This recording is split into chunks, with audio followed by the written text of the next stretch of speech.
다 그런 거는 아닙니다만은 보통 우리가 지키는 명절들하고 절기하고는 좀 차이가 있는 것이 뭐냐면 예를 들어서 광복절 그러면 8월 15일 1945년에 연합군이 승리하고 일본은 항복하고 그래서 우리가 해방된 날이죠. 그 사건이 있었어요. 그래서 그 다음부터 그날을 기리면서 그날을 지키고 기념하고 그러는데 하나님께서 이스라엘 백성에게 지키라고 명하신 절기들은 그렇지가 않아요. 그래서 아직 일이 안 일어났는데 일이 있을 거다라고 하면서 지키라고 하시죠. 오늘 말씀 속에 세 가지 절기가 다 그렇습니다. 그래서 조금 이따 다시 설명을 드리겠는데요. 일단은 제가 오늘 하나님께서 지키라고 하신 그 세 가지 절기가 어떤 절기들인지 말씀드리려고 하고요. 그렇게 절기를 지키라고 하신 이유가 무엇인지, 그리고 그 절기들은 어떻게 지키라고 하셨는지라고 하는 말씀들을 나누려고 그래요. 그러나 이제 그 중에 맥추감사주의를 주로 말씀드리게 될 텐데, 우리가 성경을 읽다 보면 어렵게 생각되어지는 것들이 있죠.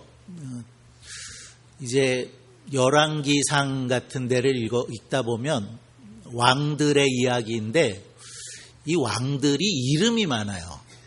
이름이 하나만 있는 게 아니라 어떤 사람은 막 2개, 3개씩 이름이 있어요. 그래서 우리가 읽다 보면 이 사람이 누군가 저 사람인가 그러고 헷갈려서 좀 어려움이 있죠. 절기도 마찬가지입니다. 오늘 3가지 절기를 말씀드리려고 그러는데 그 절기들도 이름이 뭐 2개, 많기는 막 4개 그래요. 그래서 우리가 성경을 많이 읽고 하기는 하지만 이게 무슨 절기인가 막 그런 생각을 하실 때가 있고 혼란스럽기도 하고 그러실 거예요. 그래서 이제 그 이야기를 하면 머리에 조금 쥐가 날 것 같아서 이야기를 먼저 하나 해드리고 그렇게 재미있을지는 모르겠어요. 근데 이야기를 먼저 하나 해드리고 우리가 오늘 하나님께서 지키라고 하시는 그 절기에 대한 내용들을 함께 은혜 가운데 나누겠는데요. 어떤 할아버지가 한 분 계셨답니다. 그런데 그 할아버지는 별명이 감사 할아버지셨대요. 왜 감사 할아버지였을까요? 감사합니다를 참 잘하셨대요. 그냥 입만 열으시면 감사합니다, 감사합니다 그러셔서 그 할아버지의 별명이 이제 감사 할아버지가 된 거죠. 어느 날 그 할아버지가 정육점에 가서 고기를 한 근 사셨대요. 그리고 이제 그 고기를 들고 집으로 가시는데 가시다가 그만 발을 헛디뎌 가지고 넘어지신 거예요. 그래서 들고 가던 그 고기를 이렇게 놓치게 됐죠. 근데 마침 그 옆에 개가 한 마리가 있었던 모양이에요.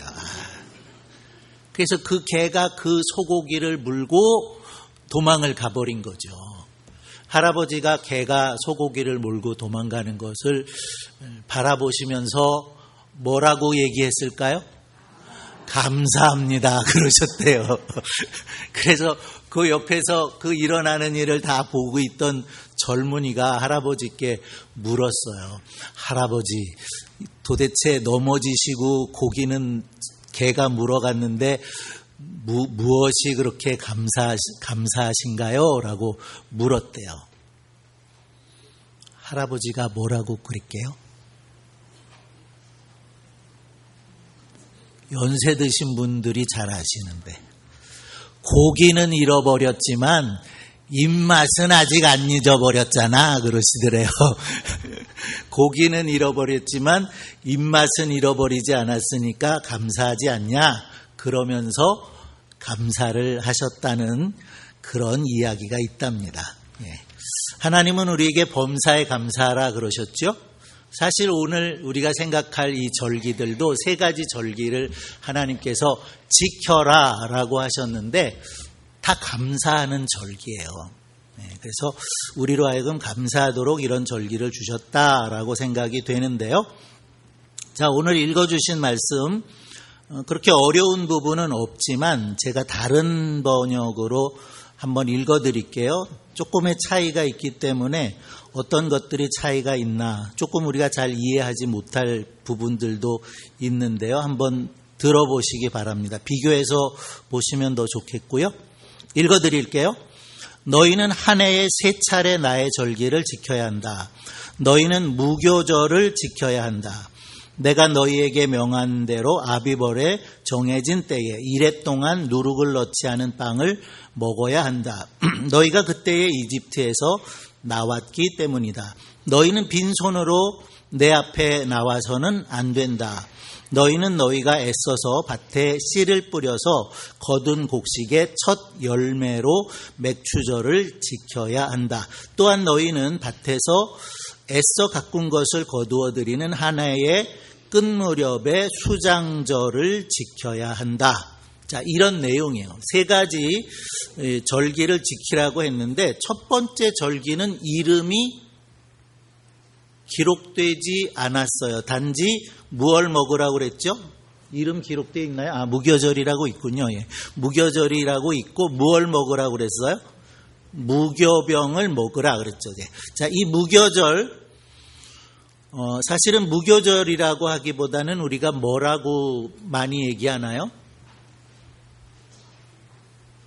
벌써 모르시죠? 유월절이에요. 유월절. 그러니까 정확하게는 얘기하면 약간의 차이가 있기는 합니다.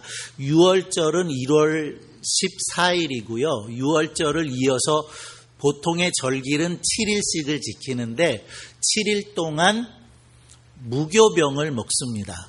자, 무교병이라고 하는 것은 빵을 만드는데 성경에는 누룩이라고 되어 있죠. 누룩을 넣지 않은 빵이 무교병이에요. 그러니까 요즘 말로 하면 뭘 않는 거예요? 이스트를 넣지 않은 거죠. 이스트를 넣지 않는 무교절, 유월절에는 반드시 이스트를 넣지 않은 누룩을 넣지 않은 무교병을 먹어라 그러셨다는 거죠. 이유가 뭡니까? 이유도 거기 있어요. 너희는 그때에 이집트에서 나왔기 때문이다 라고 말씀을 하시죠.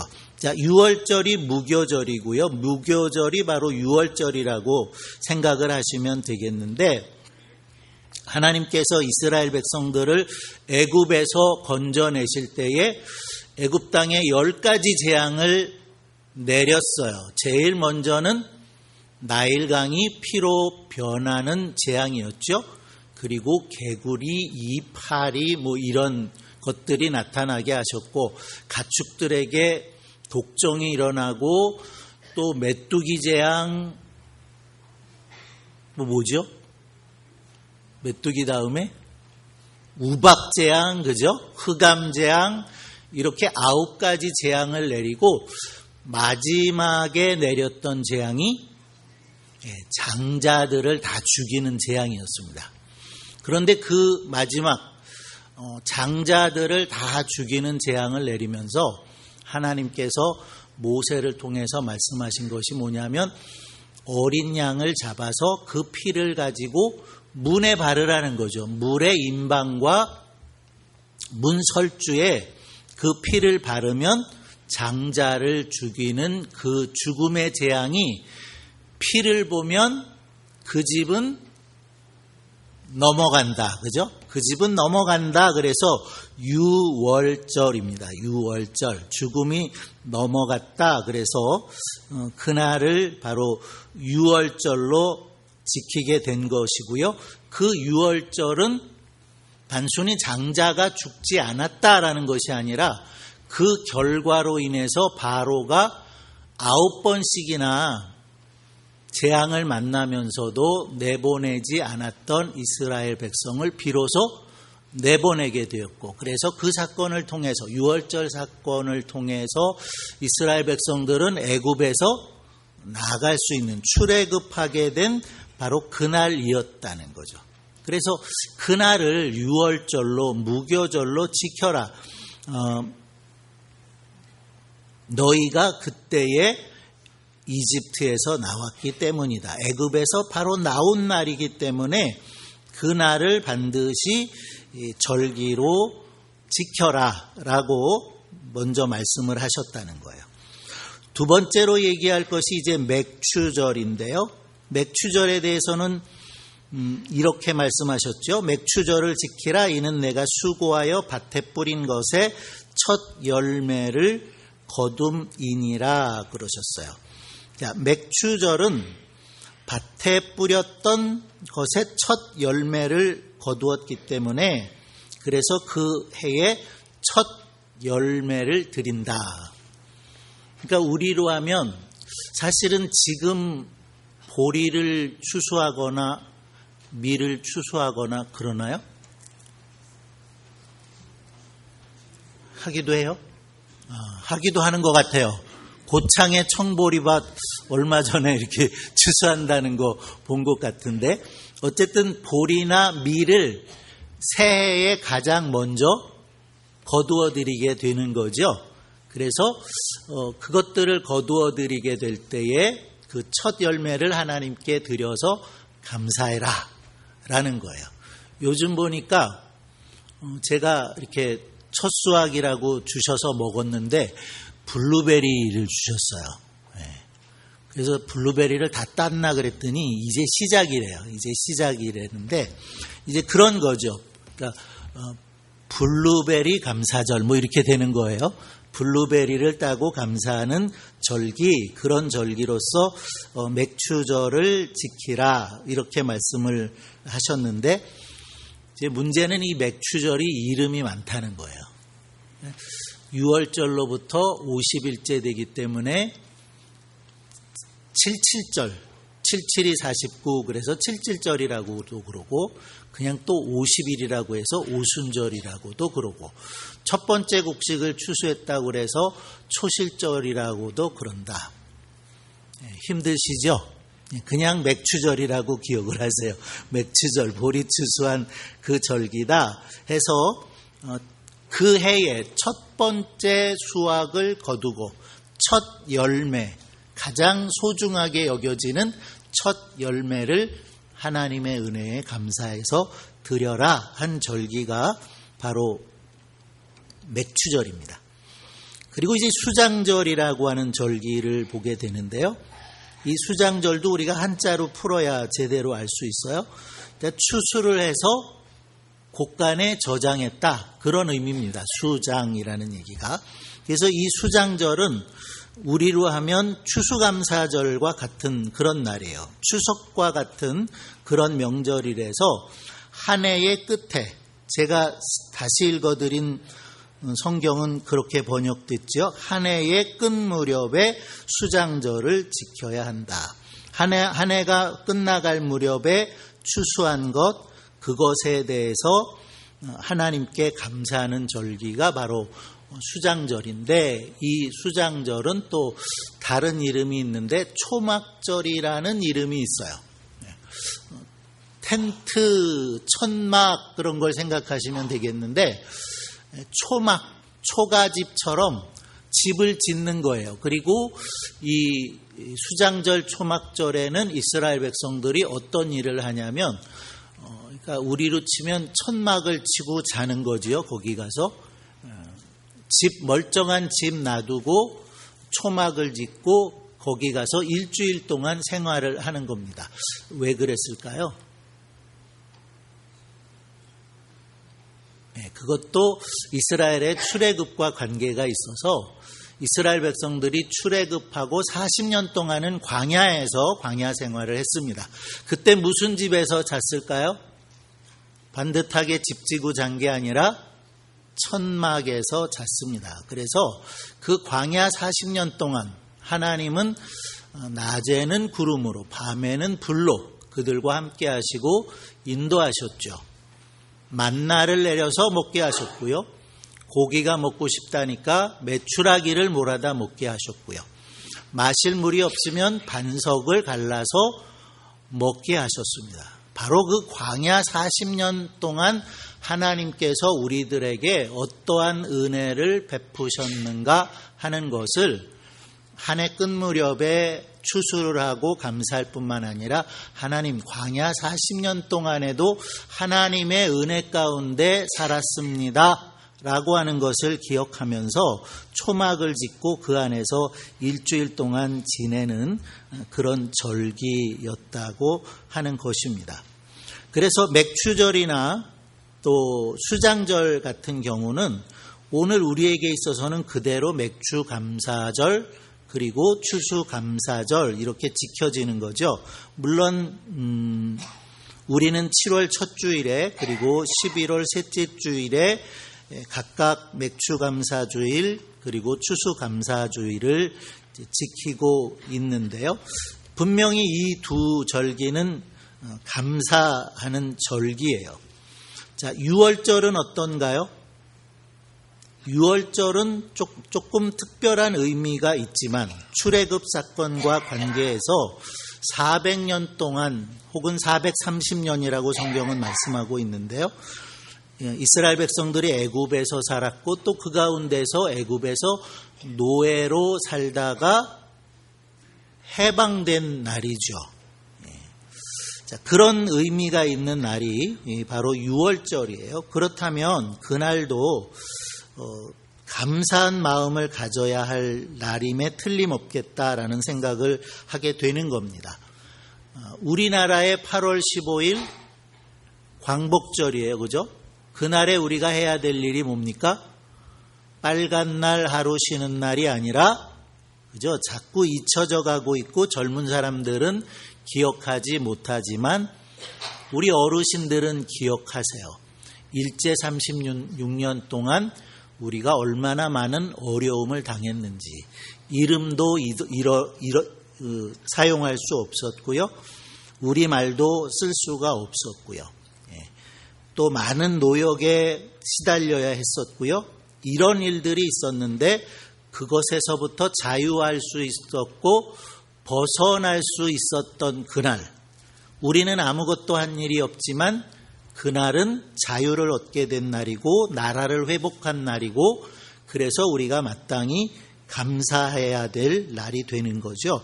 유월절도 그렇다는 거예요. 유월절도 이스라엘 백성들에게 있어서 마땅히 하나님의 은혜를 기억하면서 감사하는 날이었겠구나 그런 생각을 해보면 하나님이 너희는 1년에 3차례 유월절, 맥추절, 수장절 지켜라 하신 그 내용은 한결같이 감사하는 날이었구나, 감사하는 그런 절기였겠구나라는 것을 생각할 수 있다는 겁니다. 자, 그래서 날은 좀 달라요. 원래 유월절은 1월 14일이고요. 맥추절은 이스라엘 백성들은 3월에 지킵니다. 그리고 수장절은 7월에 지키거든요.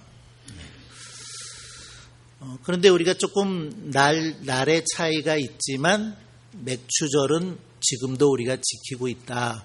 그리고 수장절도 추수감사주일로 감사하며 지키고 있다라고 얘기할 수 있는데 유월절은 우리가 지키나요? 유월절, 우리 교회가 유월절 지킨 적 있습니까? 없죠. 근데 저기 어디 이단 교회는 보니까 유월절 지킨다고 써놨더라고요. 그러니까 유월절은 우리가 지킬 이유가 굳이 없는 것은 사실 이스라엘 백성들의 광복절인데 그날을 또 우리가 유월절이라고 지킬 이유는 없는 것이겠죠. 그러나 유월절과 비슷한 성격의 절기가 있어요. 유월절은 지키지 않지만 유월절과 같은 절기. 어느 날일까요? 부활절이죠. 부활절이 유월절과 같은 의미가 있다. 예수님께서 죄인들을 위해서 이 세상에 오셨고 십자가에서 피 흘려 죽으셨고 사흘 만에 부활하셔서 우리가 그 부활절을 지키게 되는 거죠. 죄로부터 자유하게 된 날, 이스라엘 백성들은 노예 생활로부터 자유하게 된 날을 지키면서 유월절을 지킨다고 한다면 오늘 교회에 있어서는 부활절이 유월절과 같은 의미가 있어서 예수 그리스도의 십자가 사건을 통해서 우리가 구원을 받게 됐고 하나님의 자녀가 되었고 진리 안에서 자유를 누리게 되었다라는 의미에서 부활절을 지키고 있다. 그렇게 얘기를 해 볼 수가 있겠고요. 그리고 이제 그 유월절의 더 중요한 의미는 우리가 성찬식을 하는데요. 성찬식에 그 유월절의 의미가 담겨져 있는 겁니다. 처음에도 말씀드렸지만 그 유월절에 하나님은 이스라엘 백성들에게 양을 잡아라 하셨고 그 양의 피를 문설주와 인방에 바르라고 하셨고 그 피를 보게 될 때에 장자를 멸하는 재앙이 지나가고 넘어가게 된 일이었다는 거죠. 예수님을 십자가에 못 박았던 때가 언제였냐면 유월절이었고요. 그 유월절에 예수님은 제자들과 함께 마지막 만찬을 하시면서 이렇게 하시죠. 떡을 떼어 주시면서 제자들에게 받아 먹으라. 이것은 너희를 위해서 찢길 내 살이다 라고 하시면서 떡을 주셔서 받아 먹게 하셨고요. 포도주를 나누어 주시면서는 이것은 내가 너희를 위해서 흘릴 피다 라고 하시면서 그 포도주를 나누어 주셨고 마지막에 하신 말씀이 이 일을 기념하라 라고 말씀을 하셨어요. 그래서 지금까지 예수님이 이 세상에 오시고 2000년이 넘었지만 교회는 성찬식이라는 예식을 하면서 떡을 받아 먹으면서 이것이 예수님이 나를 위해서 찢기신 살이다 라고 믿음으로 받아 먹는 것이고요. 또 포도주를 받아 마시면서 이것은 나를 위해서 흘리신 예수님의 피라고 그것을 먹고 마심으로 내가 예수님과 다시 연합되고 또 우리가 함께 먹고 마심으로 모든 성도들이 그리스도 안에서 연합되는 그것을 경험하는 것이 바로 성찬식이라는 말씀이에요. 그러니까 유월절은 지금은 성찬식으로 바뀌어져 있는 거구나라고 기억을 하시면 되겠다는 거예요. 만약에 유대인들은 지금도 유월절을 지키죠. 예수님을 그리스도로 믿지 않는 유대인들은 여전히 유월절을 지키면서 무엇을 먹나요? 양을 잡아서 구워 먹고요. 쓴 나물을 먹고요. 그것을 먹으면서 허리띠를 띠고 신발을 신고 먹는다는 거죠. 왜 그래요? 유월절 사건을 기억하면서 급하게 출애굽했다는 사실을 기억하도록 하나님이 그렇게 하셨다는 것입니다. 예. 어쨌든 이런 일들을 통해서 우리가 생각을 해보니까 하나님께서 지키라고 말씀하셨던 이 절기들 아직 유월절은 지났지만 맥추절은 아직 한 번도 지키지 않았어요. 수장절도 아직 한 번도 지키지 않았어요. 왜 그렇죠? 가나안 땅에 아직 안 들어갔거든요. 가나안 땅에 아직 안 들어가서 농사 지은 일이 없어요. 이스라엘 백성들은 지금까지 애굽에서 목축업을 했고요. 아직은 농사 지은 일이 없는데 하나님은 가나안 땅에 들어갈 것을 말씀하고 있는 거고 그곳에서 농사를 지어서 첫 번째 수확, 또 한 해의 마지막 수확을 거두는 일들이 있을 텐데 그날에 너희들은 이렇게 하나님께 감사드려라 라고 이 절기들을 주셨다는 거예요. 예, 이번에는 영상을 하나 보여드릴게요.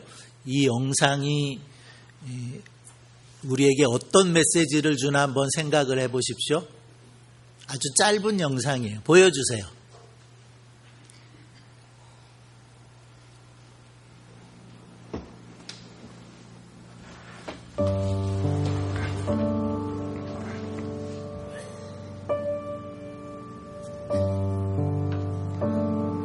Lord, I'm struggling.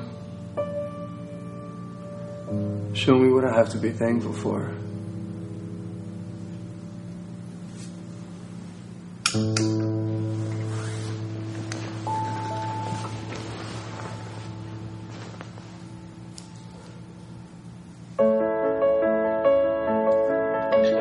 It's not a bill, it must be 15 bills.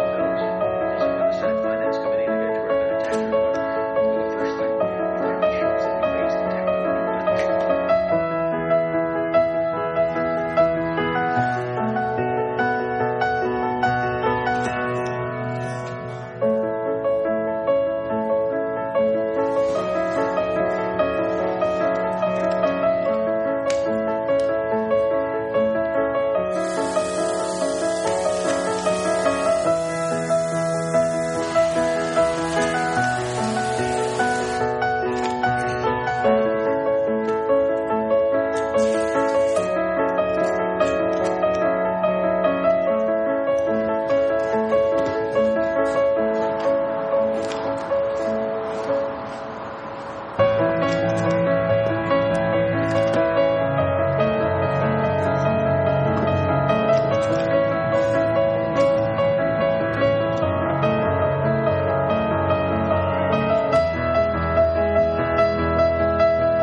Lord, I'm struggling. Show me what I have to be thankful for. 네, 됐습니다. 뭘 얘기하고 있죠? 조금 이따 얘기할게요. 자, 하나님께서 이스라엘 백성들에게 세 가지 절기를 지켜라 이렇게 명령을 하셨습니다. 물론 이제 지금까지 우리가 얘기했던 것처럼 감사하라고 이런 절기를 주셨는데 그 이전에 한 가지 더 생각해 볼 것이 있는 게 무엇이냐면요. 출애굽기 19장에 5절, 6절 온 세계가 내게 속하였나니 하시면서 하나님께서 너희가 내 말을 듣고 지켜 행하면 내 소유 되겠고 무엇 되겠다고 하셨죠?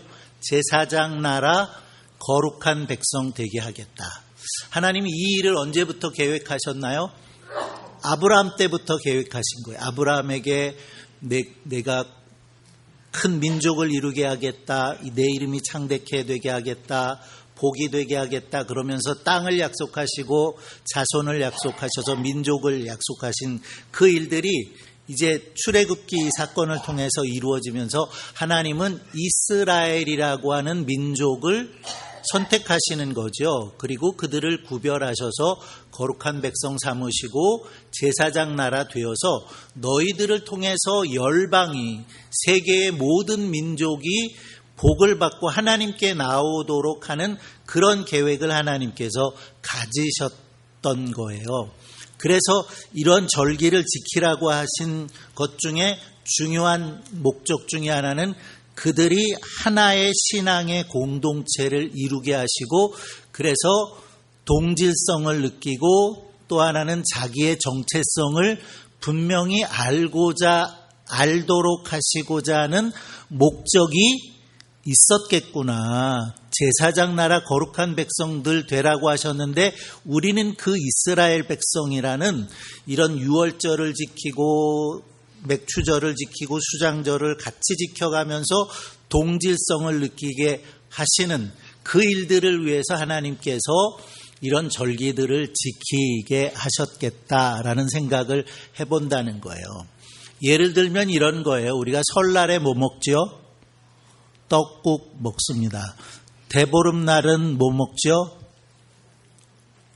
불엄 먹나요? 그러면서 내더위 하죠? 동짓날에는 뭐 먹나요? 팥죽 먹죠? 그런 거예요. 예. 팥죽, 동짓날 팥죽 미국 사람 먹던가요?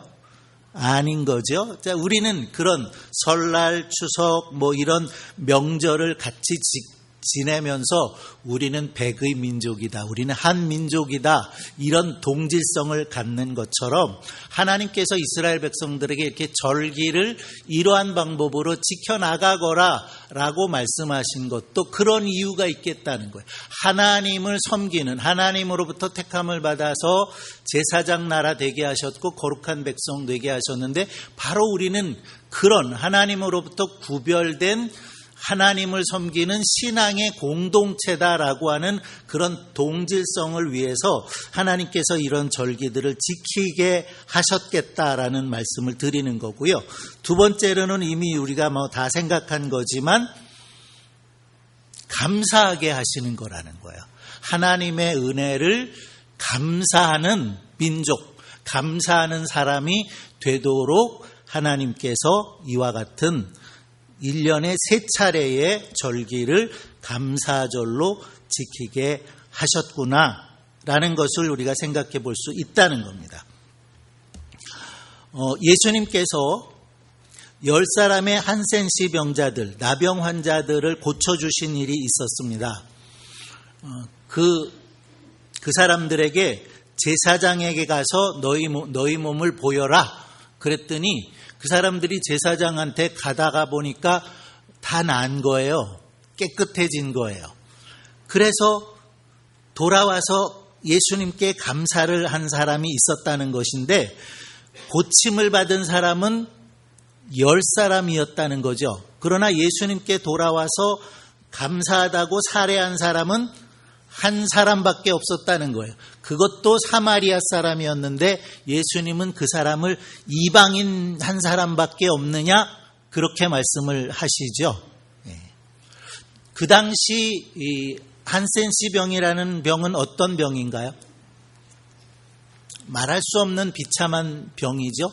하나님이 저주해서 걸리는 병이고요. 그래서 가족들과 함께 살 수도 없고 격리되었어야 했고요. 사람들 앞에서는 자기의 입을 때리면서 부정하다고 외쳐야 했던 사람들이 바로 한센시 병자였어요. 그런 병에서부터 노임을 받았는데 10사람이 깨끗해졌지만 나음을 입고 예수님께 돌아와서 감사한 사람은 한 사람밖에 없었다. 자, 그 얘기를 읽어보면 이런 생각을 해보게 되는 거죠. 감사할 일을 경험하고도 그것을 감사로 알지 못하고 감사로 표현하지 못하는 사람이 있구나.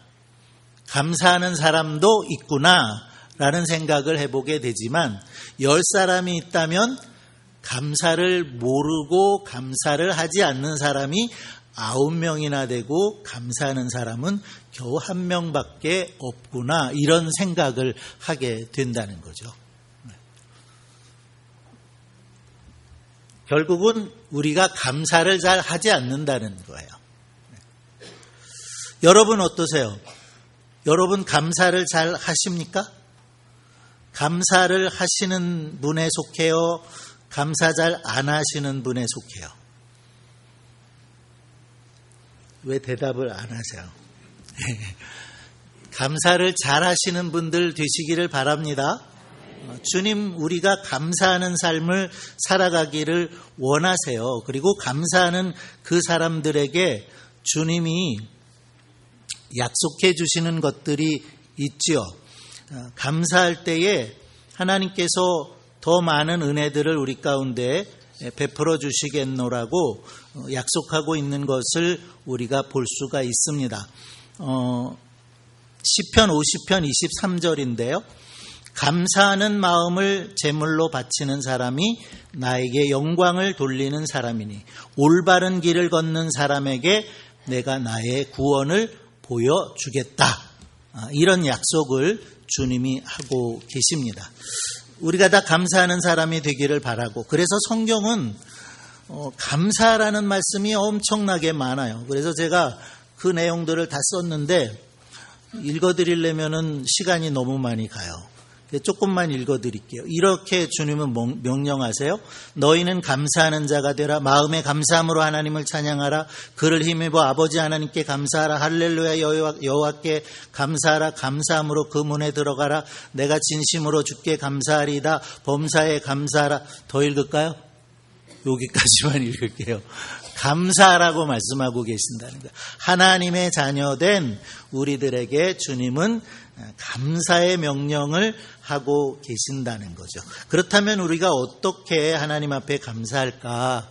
그냥 짧게 말씀드릴게요.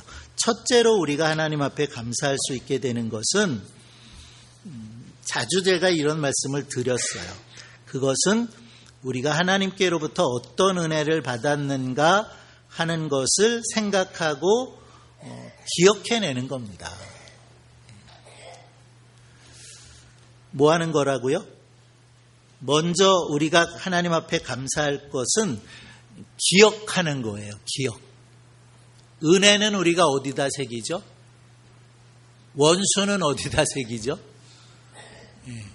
은혜는 어디다 새겨야 돼요? 돌에 새겨야 되겠죠. 원수는 물에다 새겨야 되는 거겠죠. 근데 우리는 거꾸로 하고 있잖아요. 원수는 돌에 새기고 은혜는 물에 새기는데, 은혜를 하나님이 기억하라고 말씀하고 계신다는 거죠. 영어에 감사한다는 말은 한번 해보세요. 영어로 우리 다 할 수 있죠. 옆에 분에게 thank you 그러죠. thank you. thank란 말이에요. thank. 그런데 그 thank라는 영어 단어는 think, 생각한다는 영어 단어하고 어원이 같다는 거예요. 그러니까 그 얘기는 감사는 think함으로 thank가 되는 거다. 생각함으로 감사가 된다는 거예요. 부모님으로부터 어떤 은혜를 받았는지, 혹은 선생님에게, 또 다른 어떤 사람들에게 어떤 은혜를 받았는지 내가 생각하고 기억하게 될 때에 그것에 대해서 우리가 감사할 수 있게 된다는 겁니다. 그래서 맥추절을 지킬 때에도 먼저 하나님께로부터 받은 복을 헤아려 보아라 그랬고, 우리가 조금 전에 찬송한 489장에도 받은 복을 세어보아라 그러죠. 세어보라는 게 뭡니까? 기억을 떠올려 봐라, 생각해 봐라, 그런 얘기 아니에요. 그래서 그것들을 받은 은혜를 생각함으로 우리가 감사할 수 있게 된다는 것이고요. 두 번째로 우리가 할 것은 마음에서 우러나오는 예물을 하나님께 드림으로 감사할 수 있다는 거예요. 빈손으로 나오지 말아라 그러셨고요. 다른 성경에 보면 같은 표현이기는 하지만 여호와께 보이되 공수로 여호와께 보이지 말고 각 사람이 내 하나님 여호와에 주신 복을 따라 그 힘대로 물건을 드릴지니라 라고 하셔서 물질적인 감사의 표현이 있어야 된다라는 사실들을 말씀하고 있다는 것입니다. 그런 것에 대해서 고린도 후서에 보면 9장 7절에 사도 바울은 이런 말씀을 우리에게 주세요. 헌금을 드리는 일에 대해서 말씀하신 건데요. 각각 그 마음에 정한 대로 할 것이요 인색함으로나 억지로 하지 말지니 하나님은 즐겨내는 자를 사랑하느니라 그랬어요. 정한 대로 한다는 얘기는 그 안에 이런 의미가 포함되어 있다고 생각하는데, 형편대로 하라는 거예요. 믿음대로 하라는 거예요. 아나니아와 삽비라처럼 비교할 필요도 없고요. 그저 내 형편대로 그리고 내 믿음대로 하되 인색함으로는 하지 말고 억지로는 하지 말고 기쁨으로 하나님께 드리라고 말씀하고 있다는 거죠. 그래서 예수님이 과부의 2렙돈을 칭찬하셨어요. 그 렙돈이라고 하는 돈의 액수는 가장 가치가 적은 그 돈의 액수입니다. 그러니까 요즘 우리 사용하는 가장 그 가치가 적은 액수가 뭡니까? 1원짜리 동전 요새 있나요? 10원짜리 동전 잘 못 보시죠? 100원짜리 동전은 그래도 있으니까 한 200원 정도를 드렸다는 거예요. 그러나 주님은 그 가난한 과부의 200원을 칭찬하셨다라는 것을 우리가 볼 수 있는 거죠. 중요한 건 뭐예요? 많고 적음이 아니라는 거예요. 액수가 아니라는 거예요. 자기가 정말 자원해서 기쁨으로 드릴 때에 주님은 과부의 2렙돈도 칭찬하시더라라는 것을 우리가 보게 되는 거고요. 세 번째로 우리가 감사하는 이러한 절기에 해야 될 일은 함께 해야 된다는 거예요. 그 즐거움을 즐거워하는 자로 함께 즐거워하고 우는 자들로 함께 울라라고 하는 말씀처럼 명절에는 함께하라. 그래서 이런 말씀 주셨어요. 너와 내 자녀와 노비와 내 성중에 거하는 레위인과 및 너희 중에 있는 객과 고아와 과부와 함께 즐거움을 나누어야 한다라고 말씀을 하고 있는 거죠. 가족과 함께 한다는 건 어쩌면 누구나 할 수 있는 일이고 하는 일이기도 하지만 나그네 고아 과부와 함께 즐거움을 나누라. 이 절기에는 그 즐거움을 함께 나누어야 한다는 것을 주님께서 말씀하고 계신다는 거죠. 오늘 우리는 찬양 예배 때 그 나눔의 집 식구들을 초청했습니다. 나눔의 집 아시죠?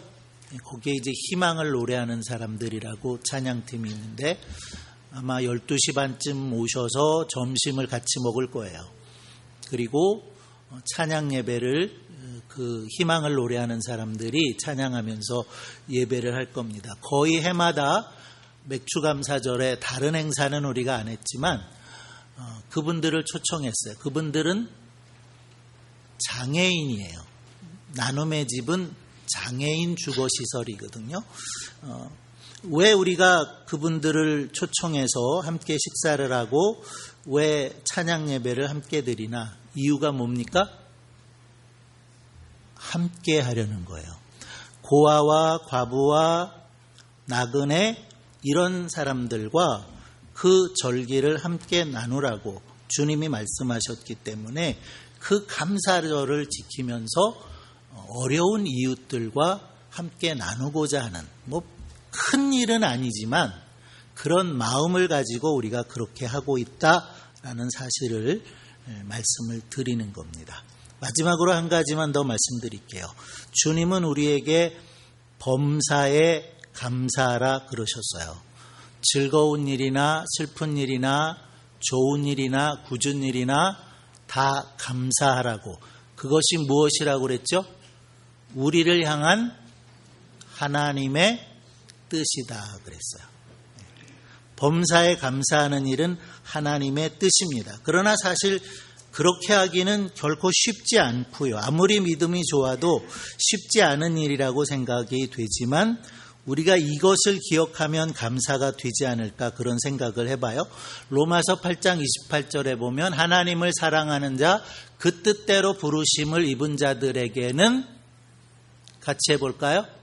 모든 것이 합력하여 선을 이루느니라. 그 모든 것 안에는 뭐가 있을까요? 슬픈 일도 있을 거예요. 괴로운 일도 있을 거예요. 실패도 있을 거예요. 병도 있을 거예요. 그러나 하나님을 사랑하는 자 그 뜻대로 부르심을 입은 자들에게는 모든 것이 합력하여 선을 이룬다고 하는 말씀을 우리가 믿을 때에 당장은 힘들고 당장은 슬프고 당장은 아프고 그럴지라도 우리가 범사에 감사하는 삶을 이룰 수 있겠다라고 믿습니다. 오늘 맥주감사주의를 다시 맞아서 하나님께 예배하면서 감사하는 우리 모두가 되기를 바라고요. 다시 한번 감사할까요? 옆에 분들하고 감사합니다. 고맙습니다. 예. 오늘 우리가 하나님의 은혜를 기억하면서 감사할 뿐만 아니라 또 우리가 은혜를 입은 분들이 많이 있을 수 있죠. 그런 모든 분들에게 감사하는 오늘 이 한날이 되시기를 바랍니다. 기도하겠습니다. 하나님 은혜를 감사합니다. 맥주 감사주의를 허락하여 주셔서 하나님께로부터 받은 은혜,